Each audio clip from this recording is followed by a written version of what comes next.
आज देश में एक बहुत ही ज्वलनशील मुद्दा जो यूजीसी यूनिवर्सिटी ग्रांट कमीशन के द्वारा समिति बनाने के लेकर देश के अंदर उठा है। आप मेन स्ट्रीम मीडिया और सोशल मीडिया के माध्यम से उठता हुआ देख रहे होंगे। इसी आदेश को होने के बाद 1990 में जो घटना घटी थी, मंडल कमीशन आयोग जैसे ही देश में लागू करने का आदेश हुआ था, तत्कालीन प्रधानमंत्री वीपी सिंह के द्वारा सेम सिचुएशन देश में आज फिर बन गई है। दोस्तों, जो बच्चे, खासकर मैं अन्य पिछड़ा वर्ग के नौजवान साथियों को संदेश देना चाहता हूं। आप लोग, बहुत सारे बच्चे हैं जो जानकारी नहीं रखते और बहुत सारे उस समय से बहुत लेट पैदा हुए हैं, उनके लिए महत्वपूर्ण संदेश है। 1990 में जो पिछले 25, 30, 40 साल से जो कमीशन बन रहे थे पिछड़ा वर्ग को उनका आरक्षण देने के लिए, वो काम मंडल कमीशन आयोग का अंतिम जो आयोग बना पिछड़ा वर्ग के लिए उनके हक अधिकारों के देने के लिए, तत्कालीन 1990 में तत्कालीन प्राइम मिनिस्टर वीपी सिंह के द्वारा लागू कर दिया गया। दोस्तों, जैसे ही वो आदेश लागू हुआ, पूरे देश में हंगामा कट गया, आगजनी फैल गई और इस तरह का तांडव काटा गया। वहाँ जितने भी सार्वजनिक संस्थान थे, आग लगा दी गई, रेल से लेकर सरकारी संस्थानों में, और इतनी देश के अंदर तोड़ फोड़ हुई। केवल इस बात का विरोध था कि ये अन्य पिछड़ा वर्ग को आरक्षण कैसे दिया जा रहा है। किसके पेट में दर्द हुआ, ये समझने का विषय है। आज वो ही वर्ग फिर आपके खिलाफ खड़ा हो गया है जो इस देश को हिंदू राष्ट्र बनाने की बात करता है। सबसे ज़्यादा वोकल रहता है इस मीडिया और सोशल मीडिया के ऊपर, और हम लोग सारा दिन उसको सपोर्ट करते हैं।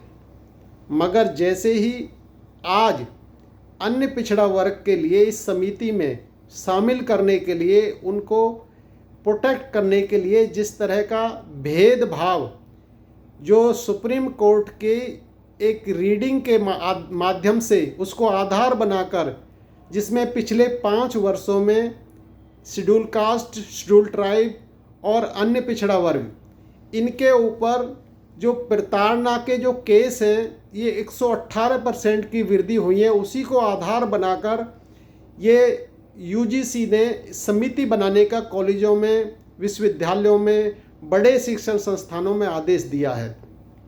दोस्तों, जैसे ही पिछड़े वर्ग का नाम यहाँ आया, क्योंकि SC और ST के लिए तो पहले से ही प्रोटेक्शन इस कमेटी के अंदर थी, जैसे ही OBC का नाम आया है, अन्य पिछड़ा वर्ग का नाम आया है, उस वर्ग का सबसे बड़ा सिर दर्द और पेट दर्द हो गया है। क्योंकि वो नहीं चाहता आप लोगों के लिए एक भी हक अधिकार इस देश के अंदर जो आपको प्रोटेक्ट करे। तो भेदभाव का शिकार क्लास 1 से 4 तक हमारे कर्मचारियों से लेकर और हमारे शिक्षण संस्थानों में विद्यार्थियों के साथ जिस तरह का भेदभाव सुप्रीम कोर्ट के आधार पर, इसको आधार मानकर इस समिति का निर्माण करने के लिए आदेश हुआ है, सबसे बड़ा पेट दर्द उस वर्ग को हुआ है जो हमारे लिए सबसे बड़ा शोर मचाकर पूरे दिन हिंदू राष्ट्र बनाने की बात करता है, जो हमें सबसे ज़्यादा प्रभावित करता है, सबसे ज़्यादा इस लाइन में खड़ा करने के लिए प्रेरित करता है, और एक हमें सीधे सीधे दुश्मन बताता है कि आपको इस मुस्लिम वर्ग है, ये देश का सबसे बड़ा दुश्मन है, ये गद्दार है, इसके खिलाफ लड़ने के लिए तैयार करता है। और हम लोग जाने अनजाने में, सच्चाई में उसी को अपना दुश्मन मान बैठे हैं। मगर दोस्तों, आज ये बहुत बड़ा सवाल है, जब देश के अंदर आपके अधिकार जब जब मिलने की बात हुई है, किस तरह का षड्यंत्र रचा है, किस लोग, किस वर्ग, किन लोगों के पेट में दर्द हुआ है, ये आपके लिए जानना बहुत ही महत्वपूर्ण है। उस समय पर जब आपको आरक्षण मिल रहा था, देश के किसी मुसलमान ने आपका विरोध नहीं किया, देश के अंदर किसी सिख ने आपका विरोध नहीं किया, देश के अंदर किसी जैन ने, किसी बौद्ध ने कोई विरोध नहीं किया। ये ही सामान्य वर्ग था जो सड़कों पर उतरकर महीनों भर तक पूरे देश में आगजनी करी थी। आप इस इतिहास को जरूर पढ़ें और आज पुनः वही स्थिति लाकर खड़ी कर दी है। हमारे लोगों को इस देश के अंदर सामाजिक रूप से प्रोटेक्ट करने के लिए, अपनी आब इज्जत को बचाने के लिए अगर कानून का कोई सहारा बनता है तो उसके खिलाफ भी किस तरह का षड्यंत्र रच के इवन आज की मेन स्ट्रीम मीडिया जो उसी वर्ग की है, किस तरह से लॉजिकली प्रधानमंत्री या सरकार के नॉलेज में होने के बाद ही ये कमेटी का निर्माण हुआ है, किस तरह से वो सरकार की अनदेखी कर कर जो गोदी मीडिया के में अपना नाम लिखा चुकी है, उसके बावजूद भी किस तरह से अपने लोगों की आवाज़ उठाने का काम कर रही है। साथियों, ये सोचने का विषय है।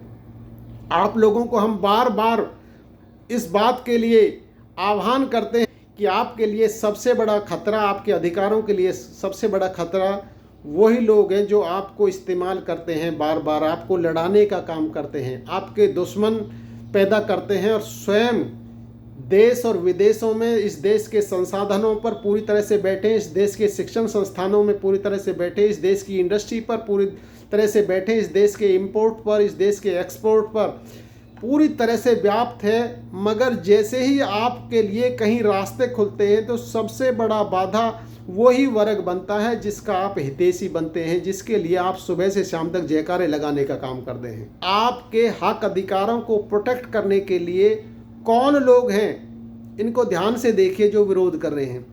आप मीडिया के जो मुख्य धारा का मीडिया है उसके रोल को देखिएगा, किस तरह से इस देश के अंदर सामान्य वर्ग को मीडिया रोल अपना रही है कि ताकि देश में दंगे हो जाएं और किसी भी सूरत में ये जो बना हुआ ये कानून है, जो समिति है, ये वापस हो जाए। और निश्चित तौर पर आज के पेपर में मैं पढ़ रहा था, सरकार ने इस पे विचार करने का निर्णय ले लिया है। निश्चित तौर पर इसमें बहुत बड़ा बदलाव करेंगे ये, और आपके हक अधिकारों को एक बार जो मिलने जा रहे थे, आपको जो प्रोटेक्ट कर रहे थे, जो कानून प्रोटेक्ट कर रहे थे, आपको पुनः फिर से उसी भट्टी में झोंकने का काम होगा। आपके साथ बहुत बड़ा धोखा होगा। साथियों, मेरा इतना सा संदेश है, आप स्वयं इस पर अपना विचार करें, एनालाइज करें।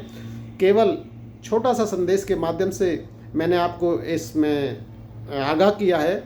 इन्हीं शब्दों के साथ मेरा ये वीडियो संदेश समाप्त होता है। आप सबसे अनुरोध है, ज़्यादा से ज़्यादा लोगों तक शेयर करें।